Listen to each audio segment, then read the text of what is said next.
excited to be in your city. This is actually my third time for Just for Laughs, but this is the first time that I've dragged my hungover cicada carcass shell of a body out of the hotel to really take in your culture. And by take in, I mean eating myself to almost vomiting about 5 to 6 times a day.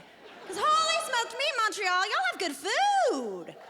Yeah, you really do. You have so many restaurants, and I don't know why, but I've gone full Pokemon, and I gotta collect them all, okay?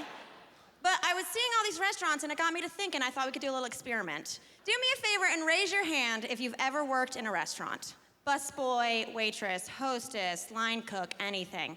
Okay, cool, cool, cool. For those of you who didn't raise your hand, congrats on being born rich. I mean, that must have been a pretty big relief, huh? You just leisurely slide out of the womb. They put you in your mom's hands, you check the rock on her finger, you're like, give me that teat. This is gonna be all right. Me, not so much. I Usain bolted right out of that womb. I looked the nurse in the eye and I said, bitch, cut the cord. We cannot afford this room for 2 days, okay? Mom, did you buy the ice chips? We'll take it to go bag. Yes, thank you so much. I actually waited tables for 10 years, and I would not take back a second of it, because I really feel like the service industry is where you become a more patient, compassionate, quick-thinking person, you know? I think that it should actually be required by law, like jury duty or the Israeli army, you know? Makes you a good person. In fact, I only date guys who've worked in a restaurant. You know why? Because I know when we go on our date nights, they are going to be sweet to the servers. And guys, that is my kink, okay? That is my absolute kink, when gentlemen are nice to the wait staff. Because if a guy like says thank you when he hands back the menu, oh, he getting smooched. If a guy like helps pre-bus a table and hand the plates over to the server, well, then he's touching a boob. He can take his pick. I suggest lefty, but I'm not a size queen, you know? If a guy tips more than 25%, well, then he might as well grab a mop, because I'm about to spill something and it ain't a beverage. But as much as I love the industry, it still completely haunts me. I'm sure anyone who raised their hand had that like one nightmare shift that they cannot shake, that 10 years later it still manifests into anxiety dreams. I had one shift that was so terrible, it still comes up about once a week in my nightmares. And I thought, maybe it would be cathartic to tell you guys about it tonight. Can I do that? Okay, perfect, because I have 4 minutes and it's all that I prepared. It's 2005, summer in Manhattan, and I'm not gonna do that voice. I get paid by the minute to do that voice. Thank you. I'm waiting tables at a restaurant called City Crab Seafood and Company on Park Avenue. And I tell you what, it's just a girl's dream to move to the Big Apple and have to wear a tie with crabs all over it every night. You don't get any weird jokes from gentlemen at the tables after a couple drinks. It's an especially busy night because there's lots of graduations in New York City. And I drew the short straw, and unfortunately, I get the worst section of all. I get that spare room in the back, the one they only open when there's too many reservations. Do you guys know the one? Have you ever been put back there? And I bet you were pissed. I bet you were pissed. It doesn't have the ambiance of the rest of the restaurant. There's fluorescent lighting. There's all the like decor that didn't make it to the real dining room. They just hobbled it together and put it back there. And being a seafood restaurant, it was like the marlin with the broken nose taped back on, just on the wall. It was pretty creepy. It was like Sid's mutant toys on Toy Story, you know? The baby doll head with the spider body. Really creepy. We would watch the hostesses take tables to that back room, and you know, they'd be all in a good mood. They'd say, oh, these are cute little banquettes. Oh, over here's real romantic. Oh, I like the lighting here. Oh my God, where have you taken us? What is this hell?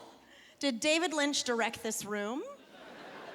So I'm especially slammed, and all my tables are coming in with a bad mood, and I get an 8-top. I look over, it's a family, and the daughter is wearing a cap and gown, and everyone else is just wearing frowns. So I do what I always do in a situation of dire need. My accent went from this to Reba McEntire on methamphetamines. I approach the table and I'm like, welcome to City Crab. Thank you so much for joining us. We have Alaska King crab legs, we have Dungeness crab, we have blue crab, we have crab cakes, we have all the crabs you could ever want. First, let me say, ma'am, congratulations on the graduation. Congrats, what'd you major in? Communications. I heard that's tough. I heard that's a really tough one. Well, before we get started, while you peruse the menu, can I get y'all some drinks? And the dad, without skipping a beat, goes, 8 Hennessy sidecar straight up. I'm like, okay. You all drink the same thing. Oh, okay, sir. I mean, he said it with such force, I almost clicked my heels and saluted. I didn't even know if the daughter was of age, but I wasn't gonna card her. She could have pulled out a teething ring, and I'd be like, you want a double? I'm terrified of your father. So in one last-ditch effort, I go, oh, sir, by the way, would you like this rimmed in sugar? It gives it a little extra. And I did shimmy, and I'm not proud of it. He, nodded and rolled his eyes, and I carried on. And as soon as I get to the bar, the bartender, Tommy, I'm like, Tommy, we need these martinis on the fly, extra cold. I need the white sugar, because the only sugar we had at the coffee station was the sugar in the raw packets. You know those? I'm sure they're better for you and the world, but it's just like chewing glass. So, get all the martinis made. I come over, I rim them, I place them all down. I make a big to-do as I explain the menu. I'm getting the height on it, full Tom Cruise cocktail style. I get to the front and I'm like, I'll give you one more minute. Cheers to the graduate. And as I'm walking off, I hear 8 collective spit takes. I'd rimmed all their martinis in baking soda. Not just baking soda, the baking soda that's kept in the fridge to absorb all the smells for several years. I just start sweating.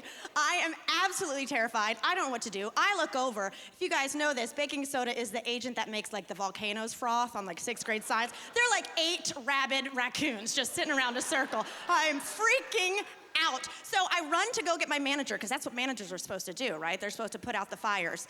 But the manager on this shift's name was Keith. Yes, some of you have met a Keith. Is there a Keith here? Phew, we're good.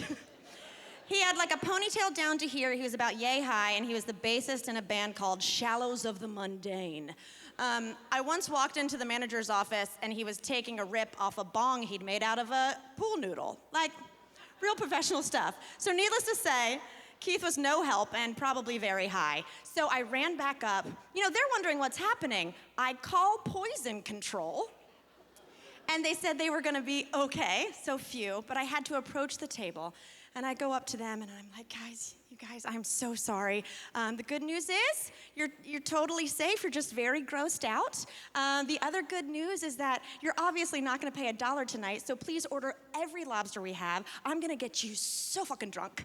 Have the best time ever. And you know what? After about 2 hours and $2,500 and me just straight up kissing their anus, they had a great time. So I guess the moral of the story, since that's what you come to comedy shows for, is even if you're having a bad time at a restaurant or it's not going well, just remember that the waitstaff is probably having an even worse time. And also, they can poison you whenever they want. So just be really nice. Thank you guys so much.